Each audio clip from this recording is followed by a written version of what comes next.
Chapter 1, Chemical Reactions and Equation. Types of chemical reactions. 1. Combination reaction. The reaction in which two or more reactants combine to form a single product. Example, carbon plus oxygen is equal to carbon dioxide. यानी दो या दो से ज़्यादा reactant मिलकर एक single product देते हैं. 2. Decomposition reaction. The reaction in which a compound splits into two or more simple substances is called a decomposition reaction. यानी आप यहाँ देख सकते हैं A decompose into B and C, यानी A स्प्लिट होकर दो अलग तरह के कंपाउंड्स बना रहा है. तो डिकम्पोजिशन रिएक्शन में 3 टाइप्स की हो गई है. A. Thermal decomposition. When decomposition is carried out by heating. For example, calcium carbonate is heated and gives calcium oxide and carbon dioxide. B. Electrolytic decomposition. When decomposition is carried out by passing electricity. जब electricity pass की जाती है water में, then water decompose into hydrogen and oxygen. Hydrogen cathode पर collect हो जाती है और ऑक्सीजन एनोड पर. C. Photolytic decomposition. When decomposition is carried out in presence of sunlight. Example, silver chloride. When silver chloride is exposed to sunlight, then it gives silver and chlorine. Silver chloride turns gray on exposure to sunlight. This reaction is used in black and white photography. 3rd, displacement reaction. The chemical reaction in which more reactive element displaces less reactive element from its solution. Example, iron plus copper sulfate gives ferrous sulfate plus copper. यानी iron जो है copper से ज़्यादा reactive है, तो iron displace कर देता है कॉपर को कॉपर सल्फेट में से और ferrous सल्फेट बन जाता है और कॉपर अलग हो जाता है. The blue colour of copper sulphate changes to pale green color due to the formation of ferrous sulfate, and the iron become brownish in color due to deposition of copper. 4. Double displacement reaction. A reaction in which new compounds are formed by mutual exchange of ions between two compounds. Example, sodium sulfate plus barium chloride gives barium sulfate plus sodium chloride. यानी इन दोनों के ions change हो गए. White precipitate of barium sulfate is formed, so it is also called a precipitation reaction. 5. Oxidation and reduction. Redox reaction. Oxidation, addition of oxygen to reactant or removal of hydrogen from a reactant. Carbon plus oxygen gives carbon dioxide. यानी carbon में oxygen add हुई तो ये oxidation reaction हो गई. किसी भी चीज़ में अगर ऑक्सीजन ऐड होगी then it will be oxidation reaction. Reduction, addition of hydrogen to reactant और removal of oxygen from reactant. यानी या तो उसमें हाइड्रोजन ऐड हो या ऑक्सीजन रिमूव हो तो रिडक्शन कहलाई जाएगी. जैसे copper oxide plus hydrogen gives copper plus H2O. In this reaction, substance oxidized is hydrogen and substance reduced is copper oxide. यानी आप ऊपर देख सकते हैं कि कॉपर से ऑक्सीजन अलग हो रही है और हाइड्रोजन में ऐड हो रही है. Copper oxide is oxidising agent and hydrogen is reducing agent. Since oxidation and reduction are taking place together, it is a redox reaction. यानी इसमें जिस रिएक्शन में ऑक्सीडेशन और रिडक्शन दोनों होते हो तो उसको रेडॉक्स रिएक्शन कहते हैं. Chapter 2, acid basis and salts के मस्ट टू सिलेबस देखेंगे कि कौन कौन से मोस्ट इंपॉर्टेंट टॉपिक्स हैं वो देखेंगे. तो एसिड्स होते हैं sour in taste, turn blue, litmus red, release hydrogen H+ और आयन जो कि वाटर के साथ मिलकर H3O+ आयन हो जाते हैं जिन्हें हाइड्रोनियम आयन कहते हैं. Conducts electricity in aqueous solution. Example है sulphuric acid, hydrochloric acid, acetic acid और नाइट्रिक एसिड. बेसिस होते हैं बिटर इन टेस्ट यानी कड़वे, हैव सोपी टच. ठीक है, सोपी होते हैं. Turn red, litmus blue. Release hydroxide ion OH- in water aqua solution यानी वाटर के साथ सॉल्यूशन में. Conducts electricity in aqua solution. ये दोनों में कॉमन है कि दोनों ही इलेक्ट्रिसिटी को कंडक्ट करते हैं, acid and bases both. Example है sodium hydroxide, caustic soda, calcium hydroxide, potassium hydroxide, caustic potash. Alkalis are the bases soluble in water, जो बेसिस वाटर में सॉल्युबल होते हैं उनको एल्कली कहते हैं। अच्छा, विनेगर में पाया जाता है एसिटिक एसिड, कर्ड में लैक्टिक एसिड। इस तरह के क्वेश्चन में आ जाते हैं कि कर्ड में कौन सा एसिड पाया जाता है या लैक्टिक एसिड कहाँ पाया जाता है। टैमेरिंड में टार्टरिक एसिड और स्पिनिच में oxalic acid. Preparation of sodium hydroxide NaOH कैसे बनता है? NaOH is obtained by the electrolytic decomposition of solution of sodium chloride. This whole process is known as chlor alkali process, क्योंकि इसमें alkali भी बनता है और क्लोरीन भी बनता है। Cl2 यानी chlorine and hydrogen are other by product of this process. Sodium chloride plus 2H2 gives 2NaOH plus Cl2। ठीक है, Cl2 बनती है एनोड पर, H2 होती है कैथोड पर, तो इसको क्लोर एल्कली प्रोसेस कहते हैं। बहुत इंपॉर्टेंट है। इंडिकेटर्स यानी कि सूचक। These are the substance or the chemical that help us identify whether the solution are acids or bases, यानी एसिड और बेसिस को हम चेक कर सकते हैं इन इंडिकेटर्स की हेल्प से। तो इंडिकेटर हो गए, नेचुरल इंडिकेटर में हो गए litmus, red cabbage leaf extract और टर्मरिक यानी कि हल्दी। Smell, colour in acidic solution, तो इसका कलर हो जाता है लिटमस का तो एसिडिक सॉल्यूशन में रेड, और कैबेज का हो जाता है बी रेड, और टर्मरिक नो चेंज। और बेसिक सॉल्यूशन में ब्लू हो जाता है लिटमस, और रेड कैबेज लीफ एक्सट्रैक्ट हो जाता है ग्रीन, और टर्मरिक हो जाता है रेड। तो ये किस टाइप से कलर चेंज होते हैं। सिंथेटिक इंडिकेटर है यानी मैरमेड, फिनोलेफ्थलीन और मैथिल ऑरेंज। तो ये एसिड में तो फिनोलेफ्थलीन कलरलेस होता है और बेस में पिंक हो जाता है।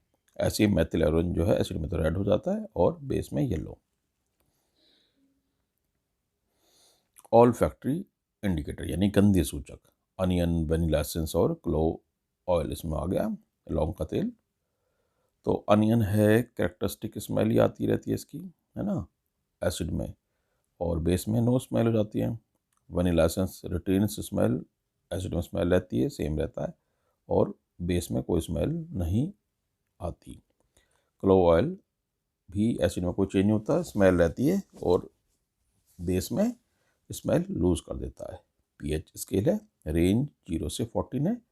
न्यूट्रल सब्सटेंस है, has the pH of exactly 7, यानी जो न्यूट्रल सब्सटेंस होते हैं उनकी पीएच 7 होता है। Acidic substance has the pH less than 7, उनका पीएच 7 से कम होता है। Basic substance has the pH more than 7, यानी 7 से ऊपर बेसिक, 7 से नीचे एसिड्स, और 7 हो गया neutral pH. Importance of pH in everyday life. pH in our digestive system. When our stomach produces excess acid, it causes indigestion. In order to cure indigestion, we take a mild base like baking soda or milk of magnesia. These are known as antacids. They neutralize the excess acid and give relief. यानी जब हमारे stomach में extra acid बनता है, जब ज़्यादा मिर्चों वाली चीज़ें, तीखी चीज़ें खाते हैं, तो इंडाइजेशन हो जाता है। उसके लिए हम बेस का यूज़ करना पड़ता है, लाइट बेस, जिसे एंटासिड कहते हैं। इनो वगैरह है ना, और मिल्क ऑफ मैग्नीशिया जैसे डाइजीन सिरप वगैरह आते हैं। pH changes as the cause of tooth decay.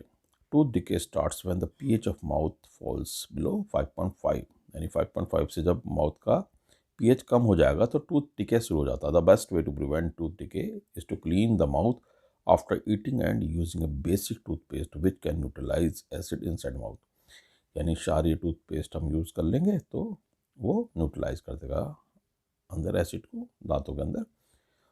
ठीक है, और फिर टूथ डिके नहीं हो पाएगा। तो खाने के बाद कुल्ला कर लें या ब्रश कर लें। Self defence by animals and plants through chemical warfare. Honey bee injects an acidic liquid into the person's body. Its stings causes pain and irritation. Baking soda is used as a remedy because being a base it neutralizes the injected acid. यानी जब मधुमक्खी काट लेती है तो वहाँ पर आप लगा सकते हैं बेकिंग सोडा, ताकि मधुमक्खी का जो वो है एसिड जो उसने छोड़ा जिससे इरिटेशन हो रही है वो न्यूट्रलाइज हो जाए। pH in soil. If the soil is too acidic, then it is treated with material like quicklime, calcium oxide or slaked lime. If the soil is too alkaline, then alkalinity can be reduced by adding decaying organic matter. यानी pH जो soil है उसमें अगर वो acidic है तो उसमें CO डालेंगे, और अगर वो ज़्यादा एल्कलाइन है तो वो उसमें ऑर्गेनिक मैटर डालेंगे, खाद वगैरह. Salts are the ionic compounds which are produced after the neutralization reaction between acids and bases. NaOH plus HCl gives NaCl H2O. ये न्यूट्रलाइजेशन रिएक्शन है, इसमें सॉल्ट बनता है. KOH plus HCl gives KCl, potassium chloride and water. अब हम देख लेते हैं. Use baking soda.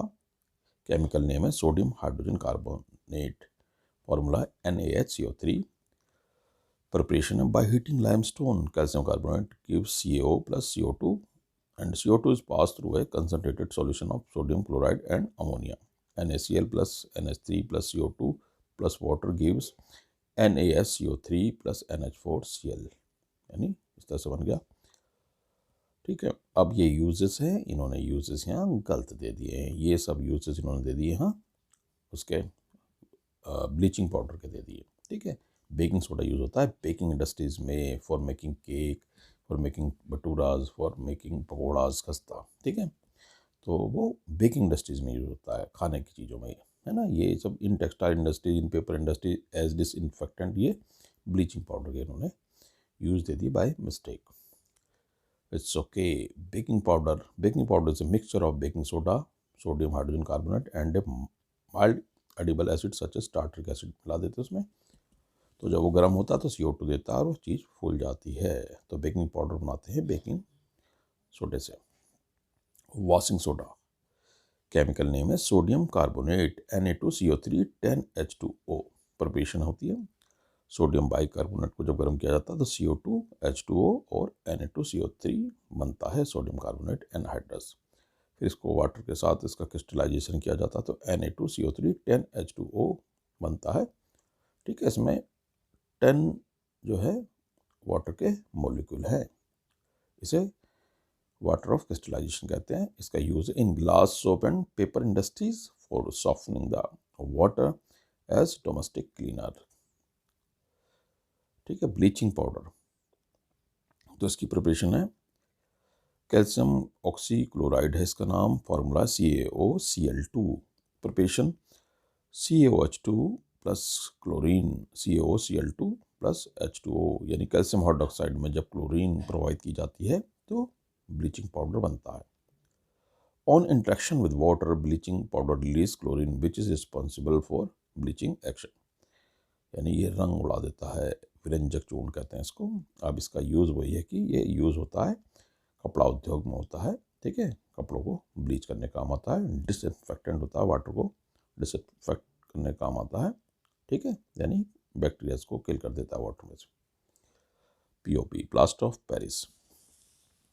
Chemical name है calcium sulphate hemihydrate CaSO4 half H2O. Hemihydrate का मतलब ये है कि हाफ वाटर है इसमें crystallisation.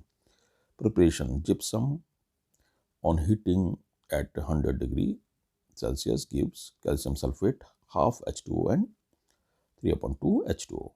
Calcium sulfate half H2O is plaster of Paris.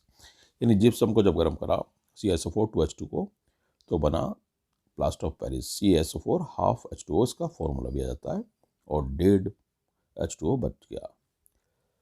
और जब कैल्शियम सल्फेट यानी POP में वाटर ऐड किया जाता है तो फिर वो दोबारा से जिप्सम बन जाता है. इस तरह से आप देख सकते हैं दोनों reaction. Water of crystallisation. Water of crystallisation is the fixed number of water molecule chemically attached to each formula unit of a salt in its crystalline form. यानी जो वाटर ऑफ क्रिस्टलाइजेशन है कि जिसमें कितना वाटर के molecule crystal बनते समय add हो जाते हैं. जैसे कॉपर सल्फेट में 5H2 है, 5 है मॉलिक्यूल. कैल्शियम सल्फेट में यानी जिप्सम में 2 है वाटर के मॉलिक्यूल. सोडियम कार्बोनेट में 10 है, फिर सल्फेट में 7 है. ये क्वेश्चन है, ये आप ऊपर से देख के इसकी प्रैक्टिस कर सकते हैं. Metals and non metals. तो सबसे पहले हम एक्सेप्शंस देख लेते हैं इन मेटल्स एंड नॉन मेटल्स. यानी metal which is liquid at room temperature mercury. Normally metals जो होते हैं वो सॉलिड होते हैं, बट एक्सेप्शन है कि मरकरी जो है वो लिक्विड होता है रूम टेम्परेचर पर। Metals which are soft and can be cut with a knife have low density and low melting points, lithium sodium potassium. Metal जो है हार्ड होते हैं, लेकिन लिथियम सोडियम पोटेशियम को चाकू से काटा जा सकता है। Metals are very low melting points that may melt on our palm, gallium and caesium. Normally metals के हाई मेल्टिंग पॉइंट होते हैं, लेकिन गैलियम और सीजियम के लो मेल्टिंग पॉइंट होते हैं। ये क्वेश्चन इस टाइप से आ जाते हैं।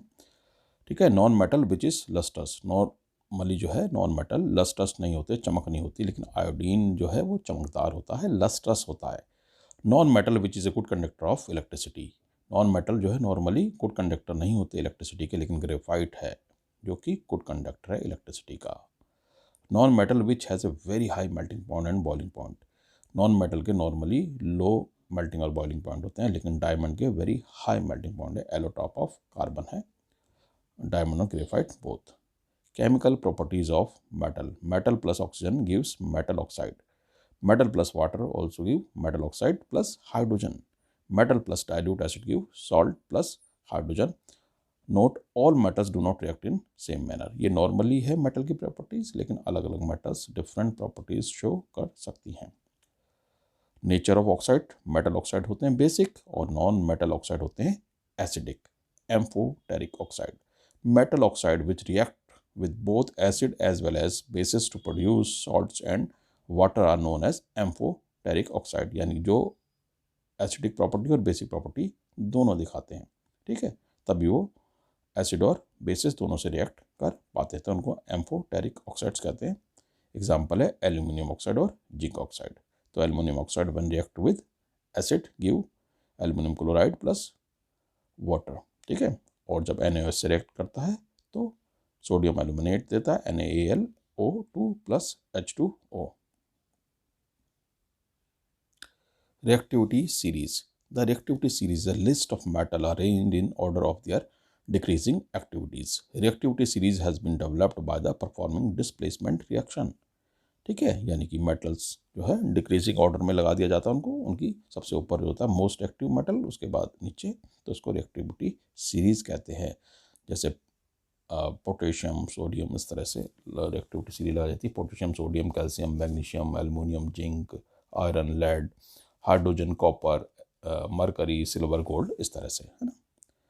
अ more reactive metal displaces less reactive metal from its salt solution. यानी सॉल्ट सॉल्यूशन में ज़्यादा रिएक्टिव मेटल है, कम रिएक्टिव मेटल को उसके सॉल्ट से डिस्प्लेस कर देगी। Metal A plus salt solution B gives salt solution of A plus metal B। Example है आयरन अगर कॉपर सल्फेट में ऐड की जाती है सॉल्यूशन में तो फेरस सल्फेट बनता है। आयरन ने कॉपर को उसके सॉल्ट सॉल्यूशन से डिस्प्लेस कर दिया। देखो कॉपर अलग हो गई और फेरस सल्फेट बन गया, और कलर कैसा हो गया इनका, ग्रीन हो गया फेरस सल्फेट का।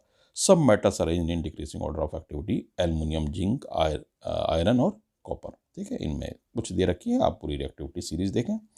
Ionic compounds, compound formed by the transfer of electrons from a metal to a non-metal are known as ionic compound और electrovalent compound। यानी ये ट्रांसफर ऑफ इलेक्ट्रॉन से बनते हैं, वो आयनिक कंपाउंड होते हैं, ठीक है। अब देख लेते हैं कैसे बनते हैं ionic compound formation. Sodium chloride NaCl है, तो सोडियम के पास एक एक्स्ट्रा इलेक्ट्रॉन है, तो इसने क्लोरीन के पास एक इलेक्ट्रॉन की कमी है, तो इसने अपना सोडियम ने अपना इलेक्ट्रॉन क्लोरीन को दे दिया, ठीक है।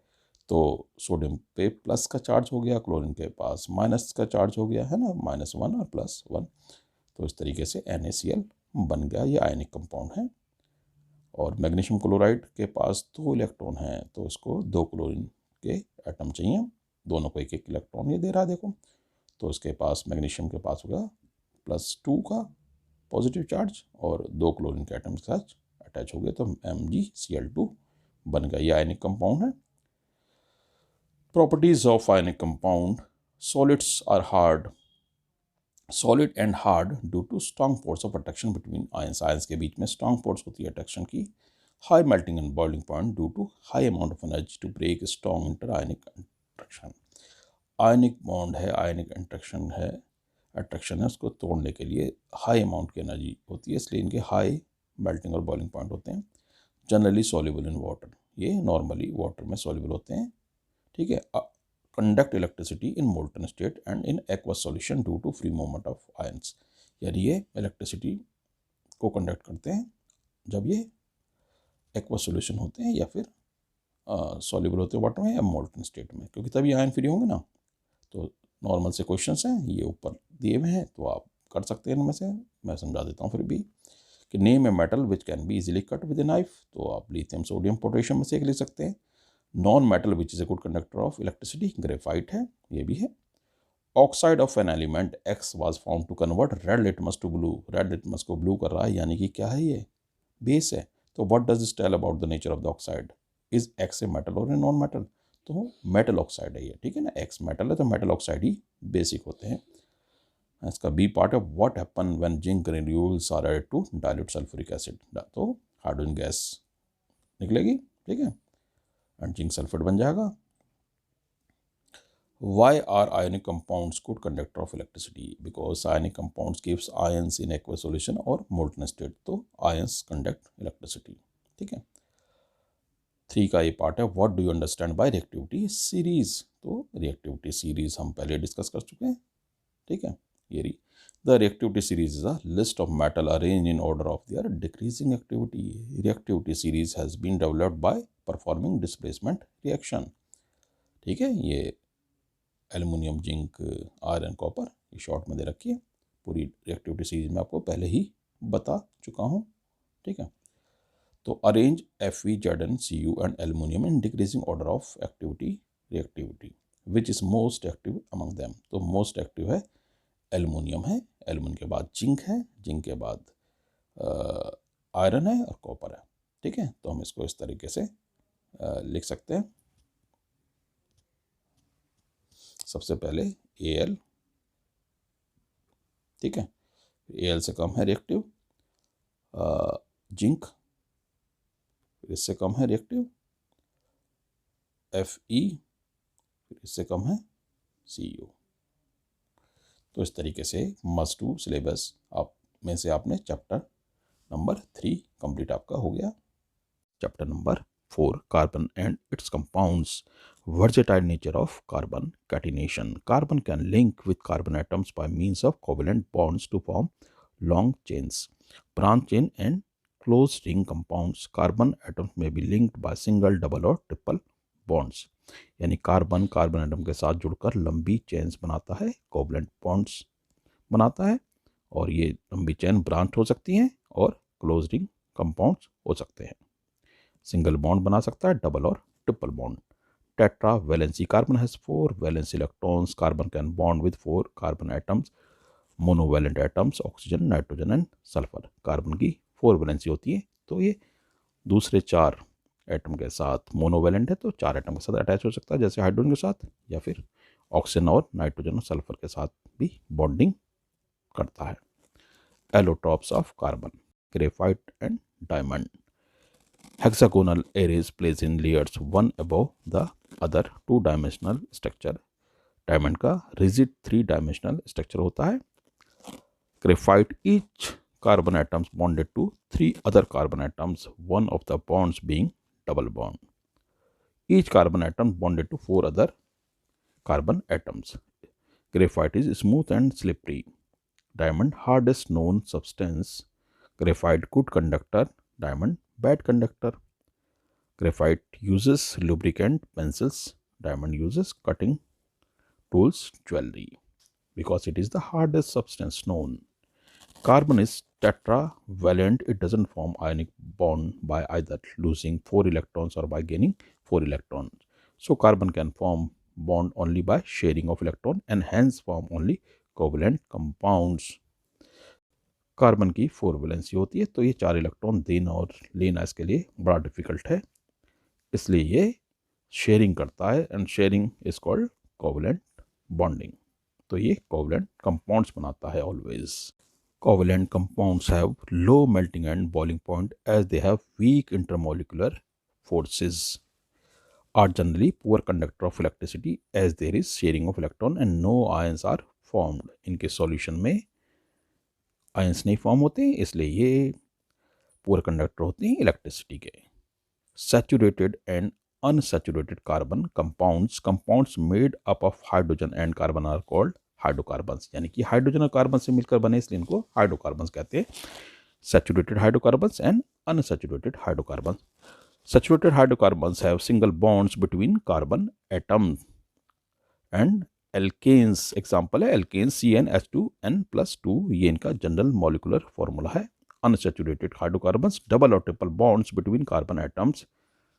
आप देख सकते हैं double bonds carbon carbon atom के बीच और triple bond.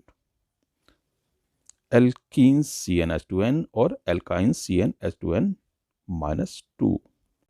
Structural isomerism. Such compounds with identical molecular formula but different structure are called structural isomers. For example, the two structural isomers of butane with molecular formula C4H10R. यानी इनका molecular formula तो same है but structure अलग होता है. जैसा आप देख सकते हैं एन ब्यूटेन एंड आइसोब्यूटेन में. एन ब्यूटेन में सिंपल है कार्बन चेन स्टेट और आइसोब्यूटेन में ब्रांच है बट मॉलिक्यूलर फॉर्मूला सेम होता है. इस प्रॉपर्टी को कहते हैं structural isomerism.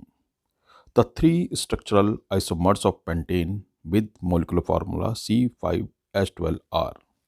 N pentane, isopentane and neopentane, यानी सेम मॉलिक्यूलर फॉर्मूला है बट डिफरेंट टाइप से ये अरेंज्ड हैं.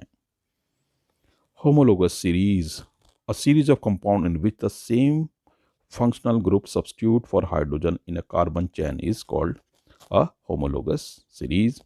Example है alkanes यानी methane, ethane, propane and butane.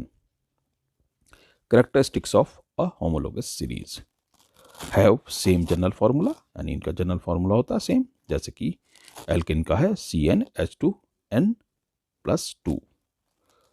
Differ by CH2 group, यानी डिफरेंस होता है CH2 का. डिफरेंस इन मॉलिक्यूलर फॉर्मा is 14 unit. So regular gradation in physical properties but have same chemical properties, यानी केमिकल प्रॉपर्टीज सेम होती हैं but gradation होता है फिजिकल प्रॉपर्टीज में. 5. Periodic classification of elements. Mendeleev's periodic law. The properties of elements are a periodic function of their atomic masses. And the modern periodic law, the properties of elements are a periodic function of their atomic number. यानी modern periodic law जो है वो based है atomic number पर और Mendeleev's periodic law है वो based है एटॉमिक मास पर. तो limitation of Mendeleev's classification. No fixed and correct position can be given to hydrogen, यानी हाइड्रोजन की कोई भी करेक्ट पोजीशन नहीं दी गई. Isotopes of all element posed a challenge to Mendeleev's periodic law. Isotopes की भी कोई पोजीशन नहीं दी गई. Atomic masses do not increase in a regular manner in going from one element to the next, so it was not possible to predict how many elements could be discovered between two elements, especially when we considered the heavier elements. तो atomic mass है यानी परमाणु का द्रव्यमान वो एक fix panel में नहीं बढ़ते, पॉइंट में भी दिए गए हैं, तो हम करेक्टली नहीं बता सकते कि बीच में कितने और एलिमेंट आएंगे. जबकि एटॉमिक नंबर ऐसे बढ़ते हैं 1 2 3, है ना, तो उसमें हम बता सकते हैं कि बीच में कितने एलिमेंट्स आएंगे. अब अचीवमेंट्स देख लेते हैं. Achievements of Mendeleev's periodic table. Mendeleev sometime placed an element with A slightly greater atomic mass before an element with a slightly lower atomic mass. The sequence was inverted so that elements with similar properties could be grouped together. Example है cobalt atomic mass 58.9 appeared before nickel atomic mass 58.7. यानी cobalt को जो है ना निकल से पहले रख दिया गया जबकि उसका एटॉमिक मास ज़्यादा था, तो ये तो उसकी लिमिटेशन हो गई है. लेकिन उसने एक जैसे केमिकल प्रॉपर्टीज़ वाले को एक साथ रखा, ये उसका अचीवमेंट था. Mendeleev left some gaps in his periodic table and boldly predicted the existence of some elements that had not been discovered at that time.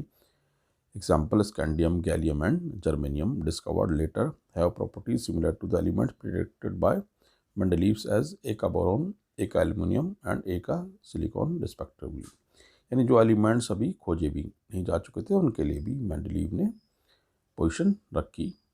ठीक है, जैसे स्कैंडियम, गैलियम और जर्मेनियम की पीरियोडिक टेबल पे. One of the strength of Mendeleev's periodic table was that when noble gas were discovered they could be placed in a new group without disturbing the existing order, यानी जब अक्रिय गैसों की खोज हुई तो उनको भी रख दिया गया बिना कोई छेड़छाड़ किए टेबल में। Identifying groups and period based on atomic number in modern periodic table में किस तरह से हम ग्रुप और पीरियड को फाइंड आउट कर सकते हैं। Step 1, write electronic configuration on the basis of atomic number. सबसे पहले उसका इलेक्ट्रॉनिक कन्फिग्रेशन लिखें। Look at the number of electrons present in the valence shell. Outermost shell में इलेक्ट्रॉन्स को देखें, it help us to find group number. Count the number of shells, it help us to find the period number. जितने shell होंगे उतना ही period होगा। जैसे electronic configuration है 2 1, तो उसमें पीरियड 2 है, तो उसमें number of electrons in valence shell में 1 है तो ग्रुप नंबर ये 1 होगा। 282 में 2 है तो ग्रुप नंबर 2 होगा। 283, 284, 285, 286, 287, 288, ठीक है।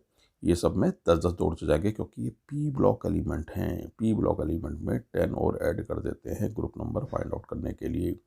आउटर मोस्ट के इलेक्ट्रॉन्स देखते हैं, ठीक है, और 10 और ऐड कर देते हैं तो 13, 14, 15, 16, 17, 18 इस तरीके से ग्रुप आ जाएगा।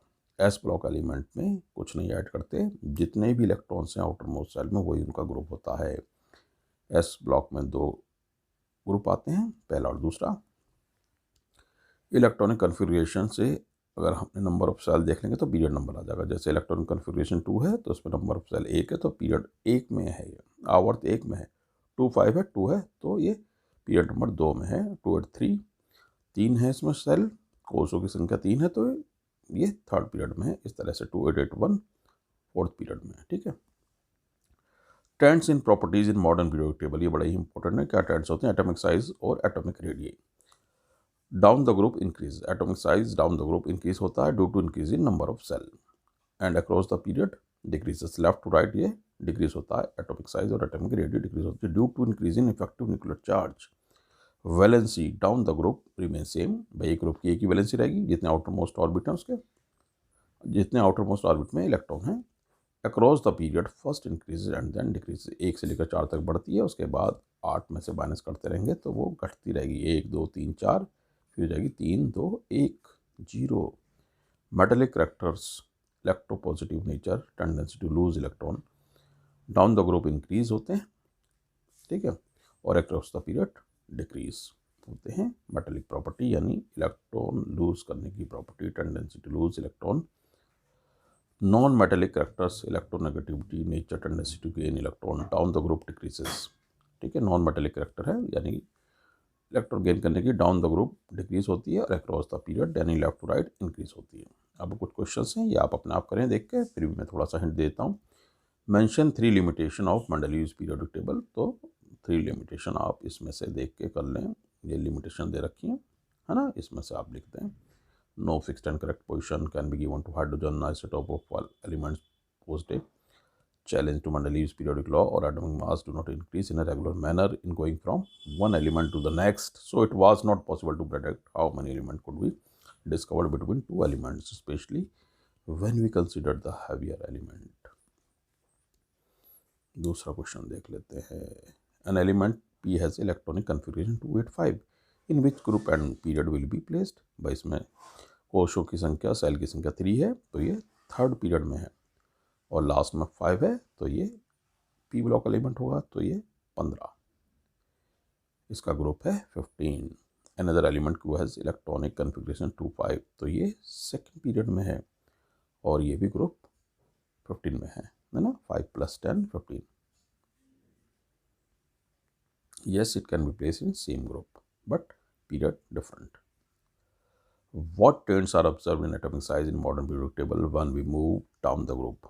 तो atomic size down the group करेंगे तो कोशों की संख्या बढ़ेगी, ठीक, तो सेल की संख्या बढ़ती है तो इसलिए हम उसको एटॉमिक साइज बढ़ेगा।